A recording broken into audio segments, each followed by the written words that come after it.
Okay everyone, welcome to the big build of 2017. This year I'm going to be making a Space Marine. To be fair, it's a Chaos Marine because I'm not working for the Emperor. So this thing is going to end up being absolutely massive, as in big enough it's not actually going to fit into this room. To be fair, I'm aiming for Noise Marine in the end, but that's once I got all the sound system and stuff in it. But for now it's just going to be a general Marine, then I add all the extras on later. Now this is going to be big, so materials wise I have a set of stilts, and then I've got some plyboard, I got a massive stack of EVA foam, loads and loads and loads of hot glue, as well as other types of glue. I've got bolts, I've got nuts, washers, spanners, drills, pretty much everything. If you think about it, there's probably a kitchen sink around here that's going into this armour somewhere. Also, if I may later on add on a cooling system, well, I'm going to add fans into it as a minimum, but I may well add a cooling system as well. I'm getting really ambitious here and this could go really badly. So, I'm hopefully going to be streaming the whole thing, so this video, or at least the start video, should be out, and I should still be making it, theoretically. So, to start off with, I'm going to be cheating a bit because this is a Space Marine boot. This is a little bit smaller than the one I'm actually going for, because it's going to be about 6 to 8 centimeters longer going across there. Now the first thing I'm going to do is just mark around this boot and then measure up the extra distance and scale it out. So I mark all that out onto this card, then cut it out. Then I've got a template, because what I've got to do is cut 4 of them out on the plyboard and then cut some out on EVA foam, at least 2 layers of EVA foam. Then I've got to layer them up as a sandwich and then bolt the stilts to it. This is going to take me a lot of time, surprisingly. But if you don't have this, because this is based off my T51 boot, you can also use a shoe, which you draw around and just scale up to the size you want. Now, this is going to end up in the region of 21, 22 inch shoe, and I know I shouldn't be using inches, but I just used the bigger one because it's massive and it just seems fitting to use the big.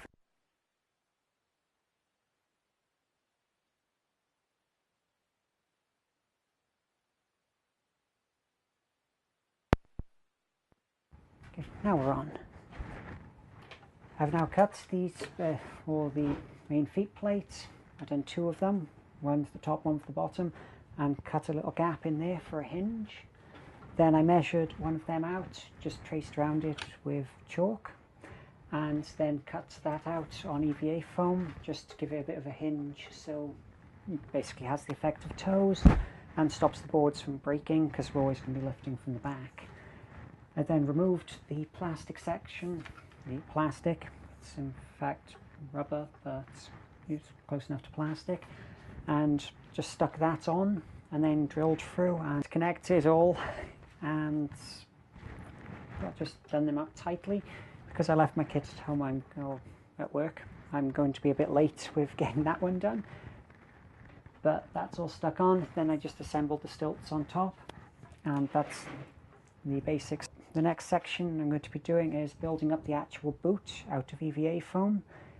Now this isn't going to make that much of a problem in the long run, because the next bolts that are going to be holding the section on the bottom on there, or the wear plates, are going to be put up through, and I can drill them from the bottom.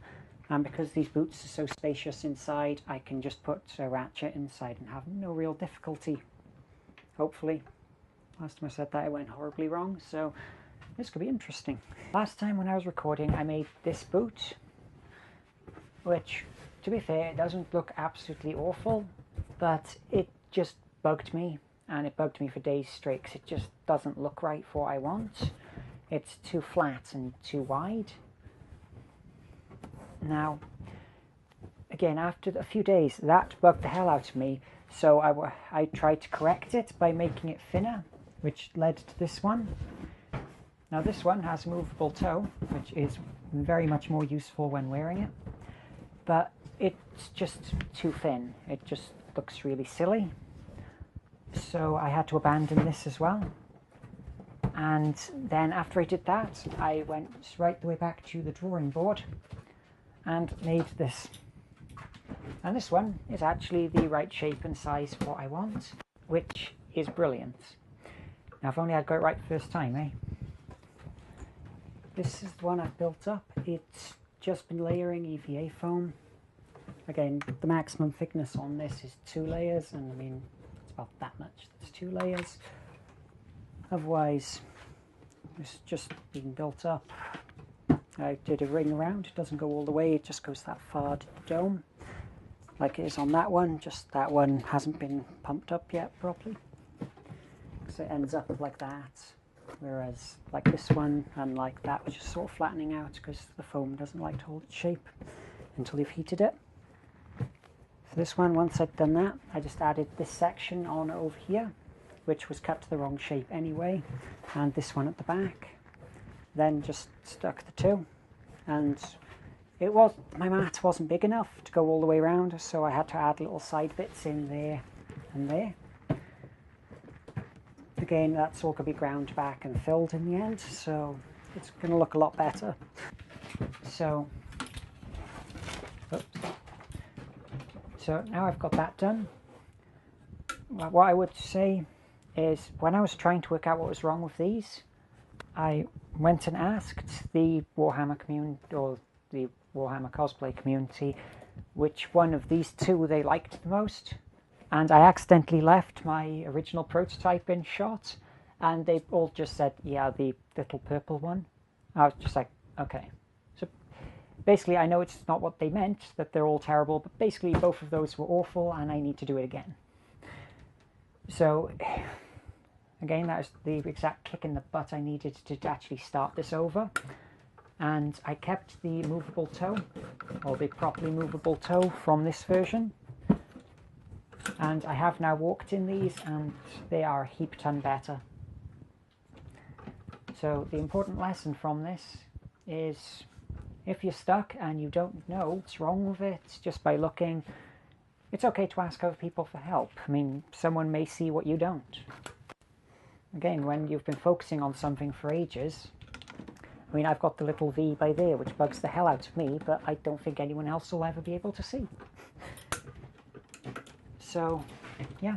Also, as a side note, if you're ever filming stuff, don't forget to erase all the footage off your camera so you don't run out of camera space halfway through filming. It's embarrassing. It happened to me last week. I had about 3 seconds left and run out. So, next up, I'm going to be putting a little raised lip around the edge here. And that raised lip is for the main or the shin of the boot to fit onto. So I mean, it's going to be resting against there and resting against the bit down here, and that's it. Then I'm going to be making the shin for the rest, yeah, and then make the shin. I'm going to be doing that following the design that I had with this one. Now I made all these designs myself. I didn't actually use any software or anything, but basically it's going to be one solid ring around the bottom with an arch cut out of it for the bottom of the boot. The actual ring sits on the bottom of there. Then coming outwards, I'm going to have these bits, or these are strips cut so they're thicker at the middle and thinner at the ends, so they create a dome heading back and curl back in towards the shin. We're going to need a flat bit with an arch cut out of it. This one here I did using basically thick paper. I transferred in the shape that I wanted and just cut it until it fitted right. I may have done it first time, but I've been doing it for years. Then I transferred that onto the foam using chalk and cut the arch out of it. I've tried this on both feet just to make sure it fits. It is advisable to check on both feet because it ends badly if you don't. You know, it may only fit one foot twice. So yeah. Basically cut that out. The back is just going to be a flat bit. Okay, I've built the leg for the shin for the Space Marine. Now this is pretty much up to my waist. I would not be able to step into it. It's going to be a bit of an issue later, but my legs will be able to twist and I'll be able to do it. I'll work it out. But last time I was just putting these front bits together. Since then I've pretty much guessed what size I'd need to make these plates, and well, I made them with this, which is just a bit of paper again. Damn, I'm even forgetting words now. Then I just stuck them together in sequence. Because of the angles on there, it curved the leg around, or it curved it around. This bit's a little bit more spiky than I'd wanted, but I'm going to go in and grind that a lot flatter at the end anyway. I did that up for 3 layers, and so the angle changes around, and cut a little bit off the top because it was a bit too high for what I wanted. Then a single ring around the top and filled in the gaps in the back with more foam. Doing that, I just put it on, lined it up with those 2 edges, and then drew the line and cut out the size I needed, and then stuck it in. As you can see, it's covered in tape. This is because these front 2 are separate, and I sort of messed up a little with not sticking them together before I put them on. So that tape is just there to hold it together, or just to hold them tight while they're drying this time, so it's one solid front and involves less filling. And also my one solid bar at the back, which I use to make it curve, so actually it looks a little bit like a leg. Little. Hey, I finished my legs. Well, shins. Yeah, I can just peer over them. Now, this one I just finished. I can only tell because there is still tape on the back. That's literally the only reason I can tell. They're almost identical and going quite well. So this is going to be it for this video of making the legs at least.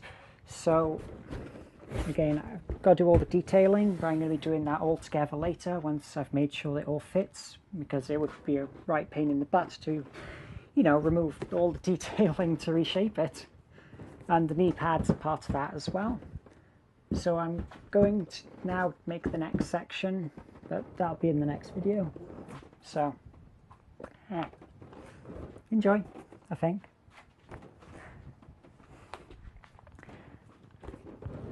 Also, before you start a job like this, when you're building big armor, just remember, it's going to take a very long time, and you're going to be, well, you're going to be spending a bit of money doing it as well. So if you don't want to spend the time and all the rest, I wouldn't start. But if you do, good luck. It's hard and fun.